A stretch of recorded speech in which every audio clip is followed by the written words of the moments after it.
Hi, I'm Kevin Bloomy, and this is my TED Talk. So I've had a lot of self-reflecting time recently, and I've been reflecting on, the really important questions in my life, like, do I actually matter? Will I make a gigantic impact on society? And what's my competitive edge in the online dating scene? Like, what can I put in my Tinder bio that will separate me from the rest of the pack? Because in all honesty, I'm pretty average. And when you're pretty average, it's like you're a boomafoo, and you're going up against a pack of King Kongs.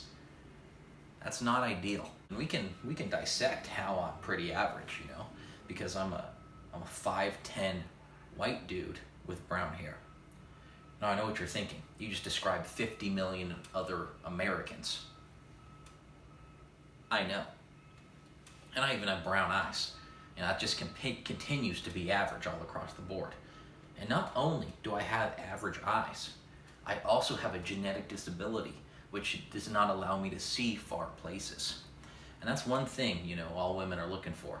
It's like, let me add a genetic disability to my gene pool. Now with looks out of the way, let's start talking about my personality. And if I'm gonna be completely honest with you, I'm kind of an asshole.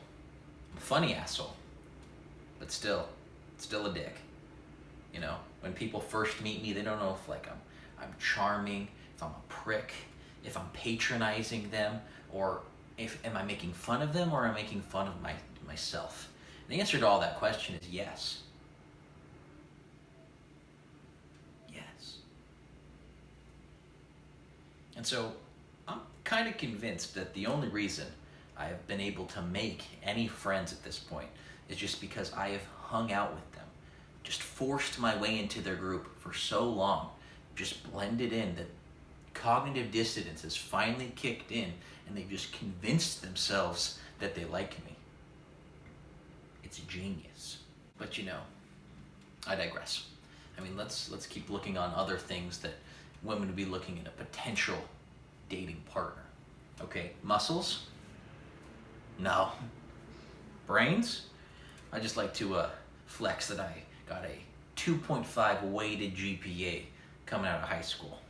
And my high school was one of the lowest on the scoring scales in the county. And we were a dumb county. So I'm slightly above average of the dumbest. That's not very good odds. And we can continue to, some of those a little bit more shallow questions, like, what am I packing downstairs? Nothing to write home to mom about. And I think about it sometimes after I've had sex. When the girl refuses to make eye contact with me, what would having stamina be like? So as you can see from my resume of trying to get some emotional connection with the occasional switching up of sexual positions, it's not an attractive one. But then I had a realization.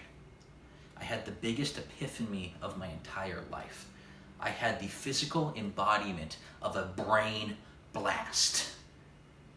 Because I am the human version of McDonald's. That's right, ladies.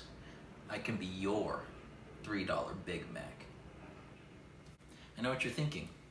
What does that mean? What do you mean you're McDonald's? Is your ice cream machine always broken? No. What I mean is I'm consistently mediocre. Because when you go to McDonald's, you know exactly what you're gonna get.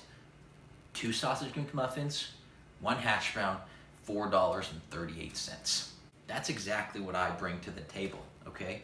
I'm like the opposite of a box of chocolates. One, because I'm not rich, and you know exactly what you're gonna get. And this essentially explains the universal enigma of how I got a significant and emotional connection with even one woman to begin with. But it also shows a consistent pattern between these women. I'm gonna let you guess what that is. It's daddy issues. Now, that's not to say that every woman that's got a father problem is going to want to be my baby mama. But I'm saying there seems to be a pattern in my life. And that pattern is showing that, consistency, even if it's mediocre, is attractive at some level. I mean, let's look into why McDonald's is the largest fast food company in the entire world and see what characteristics we share. Because it's cheap, it's decent when you're sober, better if you're drunk, 50-50 if you're hungover, okay? I'm not one of the first things that comes to mind when you think of things you want to put in your mouth, but McDonald's and I are something you consider when you're down on your luck or if you're in a rush. So I've come to the conclusion that my lack of spontaneity, my complete risk aversion, my diet exclusively containing peanut butter toast, cheese quesadillas, and chicken nuggets with the granddaddy of them all, my consistency to always disappoint on every level, is actually my greatest strength. And that's why you're sitting here watching this and you're realizing,